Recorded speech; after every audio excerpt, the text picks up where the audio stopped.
Hello everyone, I welcome you all to anthropology for UPSC. और आज के lecture में हम करने जा रहे हैं ब्लड ग्रुप्स के बारे में। तो ब्लड ग्रुप्स को किस कैटेगरी के अंदर हम पढ़ने जा रहे हैं वो देख लेते हैं। मल्टीपल अलील एक टॉपिक है एंथ्रोपोलॉजी में, जिसका कहना है कि जब तीन या तीन से ज़्यादा वेरिएशन किसी जीन के मौजूद हो तो उसे कहते हैं कि इसके मल्टीपल अलील्स नेचर में अवेलेबल हैं।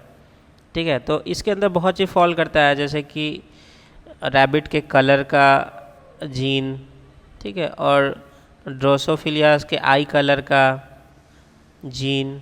तो वैसे ही ब्लड ग्रुप भी तीन या तीन से अधिक अलील्स उसके पाए जाते हैं।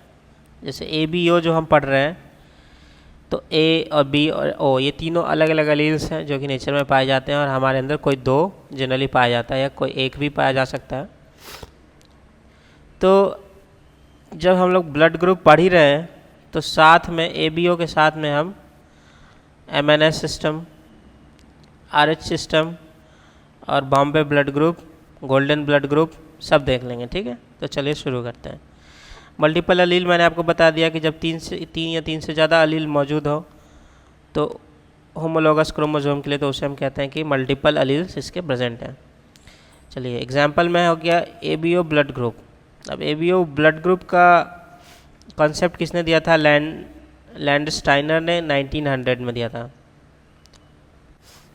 अब एबीओ आपको नाम से ही पता चल रहा है कि इसके तीन अलील होते हैं, आई ए, आई बी और आई ओ। ठीक है, अब कोई भी दो हमारे अंदर मौजूद हो सकता है। इतने सारे पॉसिबल कॉम्बिनेशंस बन सकते हैं। तो इतने सारे पॉसिबल कॉम्बिनेशन से क्या ब्लड ग्रुप हमें मिलेगा, अभी आगे देखते हैं। तो these alleles form antigen on the surface of RBC. तो ये करता क्या है, क्या क्यों डिफ्रेंशिएट है? क्योंकि ये एंटीजन फॉर्म करते हैं हमारे आरबीसी के ऊपर, जिसके कॉरेस्पॉन्डिंग एंटीबॉडी डेवलप होता है हमारे प्लाज्मा में। ठीक है, और एंटीबॉडीज़ क्या करते हैं आपको पता है, हमारे बॉडी को इम्यूनिटी प्रोवाइड करते हैं। लेकिन इम्यूनिटी प्रोवाइड करने के साथ साथ ये प्रॉब्लम भी एक क्रिएट करते हैं। जब हमें ब्लड ट्रांसफ्यूज़न की ज़रूरत होती है, जब हमें किसी से ब्लड रिसीव करना होता है, तो यही एंटीबॉडी दिक्कत करता है, रिसीव नहीं करने देता है। उसको फ़ौरन ट्रीट करके उसके खिलाफ खड़ा हो जाता है कि नहीं, हम इस ब्लड को नहीं रहने देंगे अपने बॉडी के अंदर। तो matching of blood groups during blood transfusion is necessary so that the antigen and antibody do not react. ठीक है, अभी कॉम्बिनेशन देख लेते हैं, जीनोटाइप क्या क्या पॉसिबल है। ये अगर दोनों अलील ए वाला हो तब तो ए ब्लड ग्रुप आएगा, सोचने वाली बात है। लेकिन ए और ओ हो तो ए डोमिनेंट हो जाता है, और फिर भी ब्लड ग्रुप हमें ए देखने के लिए मिलता है। तो जिसके अंदर ब्लड ग्रुप ए है तो उसके आरबीसी पर जो एंटीजन बनता है उसे हम कहते हैं कि उसको ए एंटीजन उसके आरबीसी पर है। तो उसका जो एंटीबॉडी डेवलप होगा ना, वो एंटी बी बनेगा। मतलब कि वो ए ब्लड ग्रुप वाले को रिजेक्ट नहीं करेगा, वो बी वाले को रिजेक्ट करेगा। ठीक है, तो इसलिए उसका नाम एंटी बी पड़ता है, उसको अल्फ़ा भी बोलते हैं। सिमिलरली बी और बी का भी केस एकदम सेम है, उसमें बी ब्लड ग्रुप बनेगा, एंटीजन उसके बी होंगे और उसका एंटीबॉडी एंटी ए होगा। मतलब कि वो ए ब्लड ग्रुप को रिजेक्ट कर देगा अगर उसमें ट्रांसफ्यूजन करेंगे हम लोग। तो अगर ए बी दोनों मौजूद हो तो ब्लड ग्रुप ए बी हो जाएगा। तो अभी इसमें एंटीजन जो इसके आरबीसी पर मौजूद होगा वो ए और बी दोनों मौजूद होगा। तो इसका जो एंटीबॉडी होगा, अब देखिए एंटीबॉडी मतलब कि वो किसको रिजेक्ट करेगा।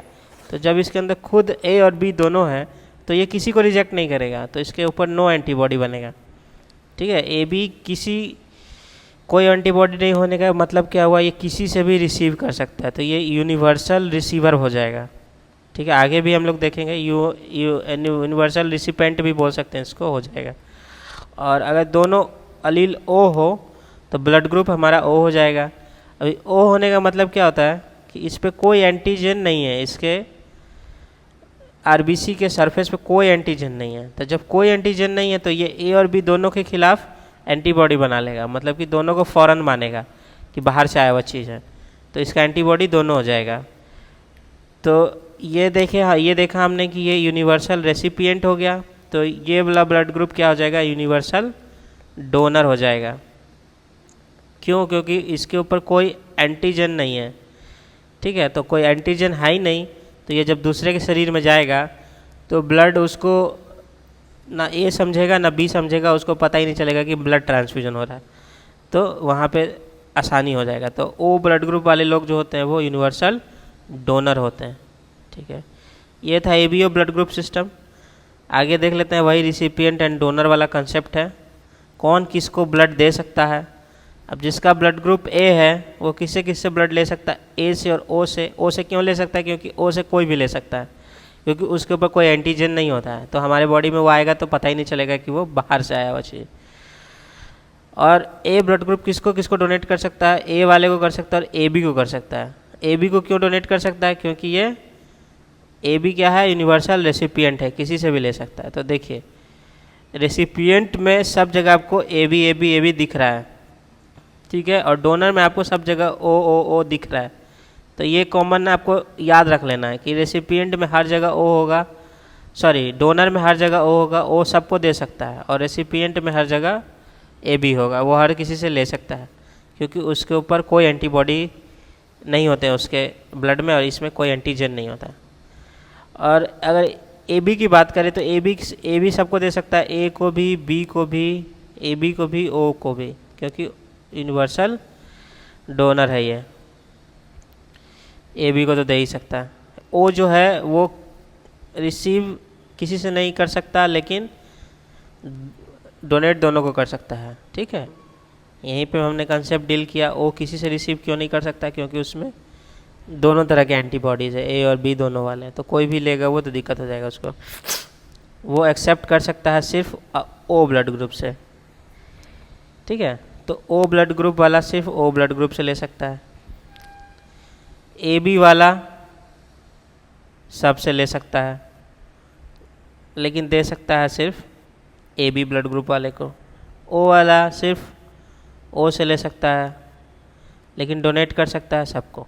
ठीक है, ये चार्ट आपको बार बार देखना है, समझना है, और इसे एग्ज़ाम में रिप्रोड्यूस कर कर आना है।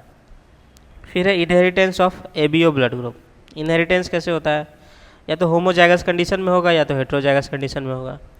होमोजाइगस कंडीशन में होगा तो बहुत इजी है, अगर दोनों एलील सेम हुआ तो आई ए, पेरेंट का अगर दोनों एलील सेम है, यहाँ पे पेरेंट का दोनों एलील सेम है, तो हमेशा आपको ए बी ब्लड ग्रुप ही देखने को मिलेगा। ठीक है, क्योंकि इस तरह से गैमेट्स फॉर्मेशन होंगे, आई ए और आई बी, और ये दोनों साथ मिलकर ए बी ब्लड ग्रुप बनाएंगे।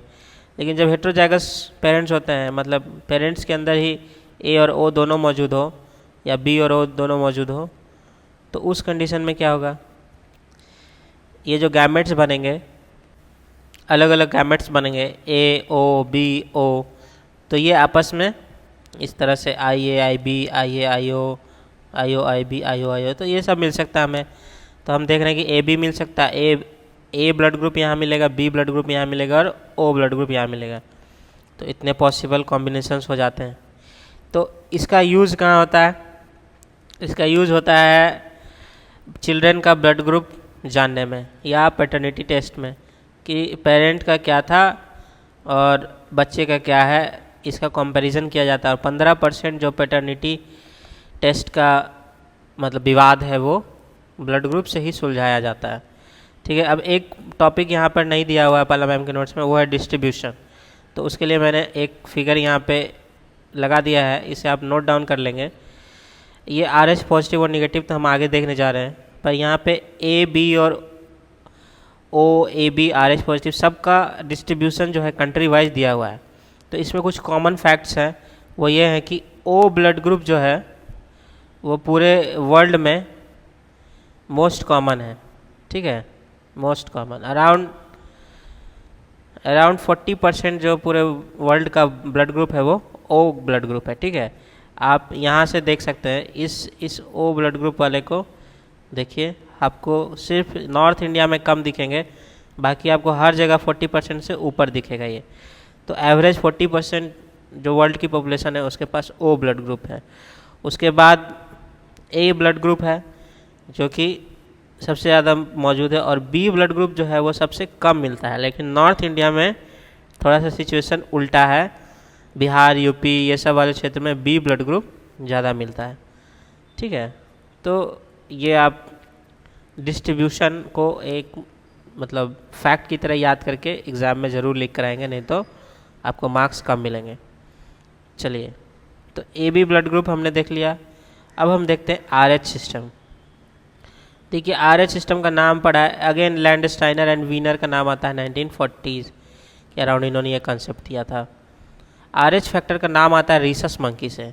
रीसस मंकी के ब्लड में जो पाया जाने वाला मार्कर है वही हमारे अंदर भी पाया जाता है, ठीक है। तो अब उसको कैसे हम डिसाइड करते हैं? RH पॉजिटिव और RH निगेटिव के थ्रू। RH पॉजिटिव मतलब कि उस पर RBC कंटेन RH एंटीजन, जो रीसस मंकी में जो एंटीजन पाया जाता है वही एंटीजन हमारे ब्लड के RBC के ऊपर भी पाया जाता है। अभी A B और O वाला तो हमने देखा, अब RH वाला भी एक एंटीजन है जो ब्लड RBC में पाया जाता है।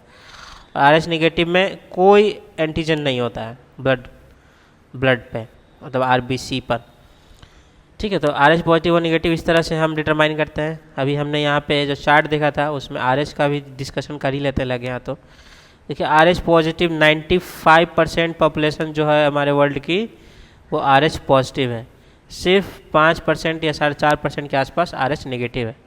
तो ये भी जनरलाइजेशन आपको याद रखना है। और यहाँ पे RH का भी आपको दिया हुआ डेटा, आपको ये लिख कर आना है कि वर्ल्ड में लगभग कितने परसेंटेज RH पॉजिटिव है, कितने परसेंटेज RH नेगेटिव, हमारे इंडिया में क्या सिनेरियो है, ठीक है। तो चलिए आगे देखते हैं। RH positive is dominant over RH negative. 85% of population in Europe and America are believe to be RH positive. Believe करने की कोई बात नहीं है, ये सर्वे से भी पता चल जाता है। अच्छा, तो RH पॉजिटिव नेगेटिव हमने समझ लिया। अब इसमें एक केस आता है जो कि पढ़ना इंपॉर्टेंट है, और ये है एरिथ्रोब्लास्टोसिस एरिथ्रोब्लास्टोसिस फीटलिस। तो इस कंडीशन में क्या होता है कि RH में कॉम्प्लिकेशन की वजह से मदर और न्यू बॉर्न बेबी के RH में डिफरेंस की वजह से दोनों के लाइफ को खतरा हो जाता है, ठीक है। तो आइए इसको समझने की कोशिश करते हैं। तो RH सिस्टम को मेडिकल सिग्निफिकेंस इस केस में ज़्यादा मिलता है। ऐसे RH पॉजिटिव है आप या RH नेगेटिव है, ज़्यादा फर्क नहीं पड़ता, क्योंकि ज़्यादातर बच्चे जो होते हैं वो, ज़्यादातर लोग जो है वो RH पॉजिटिव ही हैं। तो एरिथ्रोब्लास्टोसिस फीटलिस में क्या होता है, जिसको कि हम हेमोलिटिक डिजीज़ भी कहते हैं ऑफ द न्यू बॉर्न, और immune hydrops fetalis is a disease जिसमें कि फीटस और the newborn caused by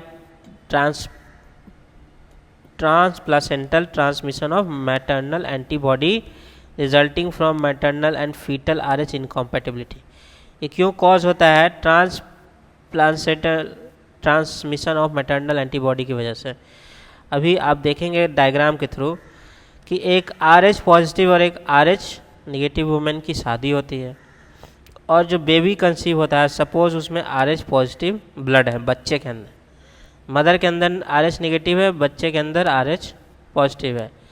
तो फर्स्ट प्रेगनेंसी में जनरली प्रॉब्लम नहीं होता है, यूजुअली इजंट अ प्रॉब्लम, ठीक है, because her blood circulation is separate from the body. और ये भी कारण है कि फर्स्ट टाइम जब ये मदर के ब्लड से बच्चे का ब्लड जब बर्थ के टाइम पे मिक्स होता थोड़ा बहुत, तो उस समय मदर के ब्लड में उसके अगेंस्ट एंटीबॉडी नहीं रहता है, तो उस एंटीबॉडी को डेवलप होने में टाइम लगता है, ठीक है। एट बर्थ या abortion the RH positive blood of the baby enter the mother's blood stream. अभी मैंने बताया कि बर्थ के टाइम पे थोड़ा बहुत ब्लड जो है बच्चे का, जो बच्चे के मतलब प्लासेंटल सैक के अंदर रहता है, एमनियन जिसे हम कहते हैं, एमनियन और कॉरियन, इसके अंदर जो रहता है, तो वो ब्रेक करने के बाद थोड़ा सा ब्लड ट्रांसफ्यूजन होता है मदर और बेबी का।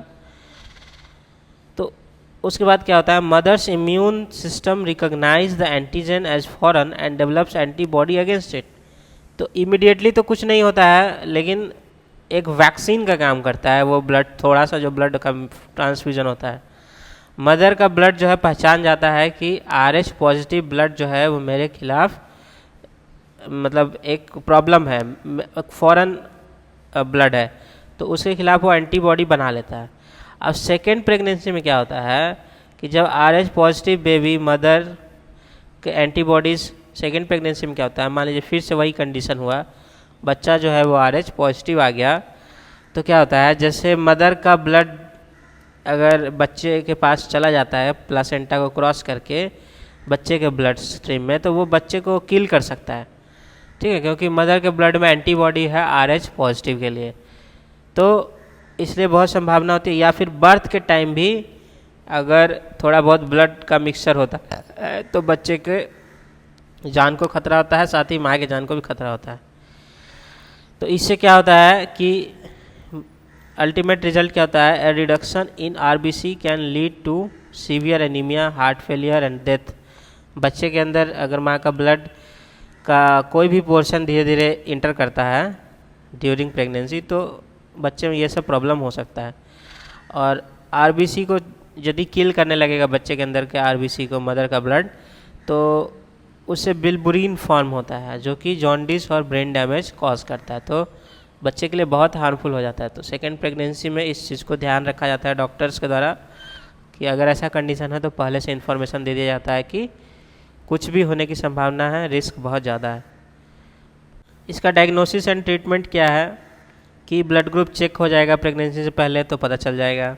RH निगेटिव मदर को एडमिनिस्टर किया जाता है RHOGAM इंजेक्शन से within 72 hours after birth of first RH positive baby. इससे क्या होता है कि वो जो एंटीबॉडीज़ बनाने लगती है मदर की ब्लड, वो बनना बंद हो जाती है, ठीक है।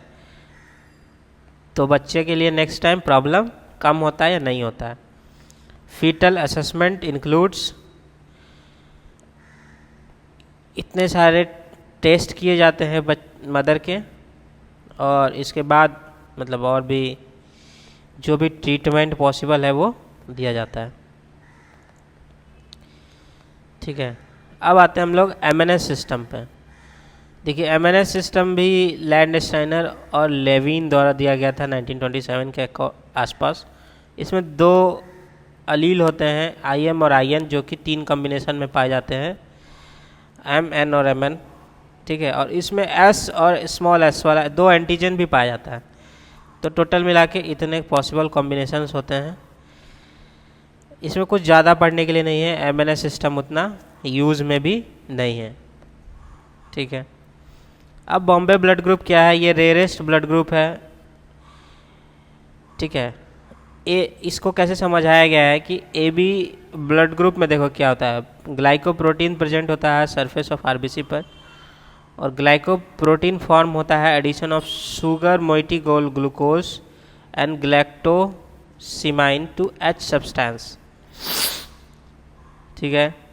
अब O ब्लड ग्रुप में A और B तो लैग करता है और उसमें सिर्फ H सब्सटेंस होता है, लेकिन बॉम्बे ब्लड ग्रुप में ये H सब्सटेंस भी नहीं होता है, ठीक है। तो वही यहाँ पे दिखाया गया है, A blood group, B blood group, O blood group और बॉम्बे ब्लड ग्रुप। तो ये जो H सब्सटेंस है ये तीनों में पाया जाता है, बट इसमें H सब्सटेंस भी नहीं पाया जाता है, ना एंटीजन कोई पाया जाता है। पहला आइडेंटिफाई किया गया था बॉम्बे में YM भेंडे द्वारा 1952 में, और 2 recessive allele of HH gene इसमें होता है requirement. Both parents must carry at least 1 recessive allele, this makes the blood group rare, ठीक है। इसको मतलब पॉपुलेशन के अंदर इसलिए कम पाया जाता है क्योंकि दोनों पेरेंट के अंदर इसका अलील होना बहुत ज़रूरी है, नहीं तो ये डोमिनेंट नहीं रिसेसिव जीन होता है। As H substance is not express they can not make A और B antigen on the RBC, तो they have anti-H in the plasma, ठीक है। तो anti-H होने की वजह से क्या होता है, ये किसी से ब्लड ले नहीं पाते हैं। तो यहाँ पर अगर आप देखेंगे तो ये सबको ब्लड दे सकते हैं लेकिन किसी से ब्लड ले नहीं सकते हैं, तो ये इनके साथ दिक्कत हो जाता है। तो इसके लिए भी ऐसा देखा गया कि बहुत कम ही मात्रा में लेकिन है लोग मौजूद हैं बॉम्बे ब्लड ग्रुप के साथ, और इनको सिर्फ उन्हीं वाले ब्लड से दिया जा सकता है जिनका कि स्मॉल h मतलब कि HH रिसेसिव वाला जीन इनके पास हो और सेम बॉम्बे ब्लड ग्रुप वाला ही ब्लड ग्रुप इनके पास हो, तभी इनको मिल सकता है। श्रीलंका में एक पेशेंट की मौत हो गई थी क्योंकि उससे HH ब्लड नहीं मिला था। थिंक फाउंडेशन जो है उन्होंने ये रिवील किया कि लगभग 350 डोनर हैं इंडिया में एच होमोलोगस वाले, जिनका कि बॉम्बे ब्लड ग्रुप है, और 30 एक्टिव डोनरशिप अवेलेबल होते हैं। तो कितना मुश्किल है, पूरे देश में सिर्फ 30 लोग इमरजेंसी में आप कहाँ कांटेक्ट करेंगे, कैसे ब्लड पाएंगे, सोचने वाली बात है।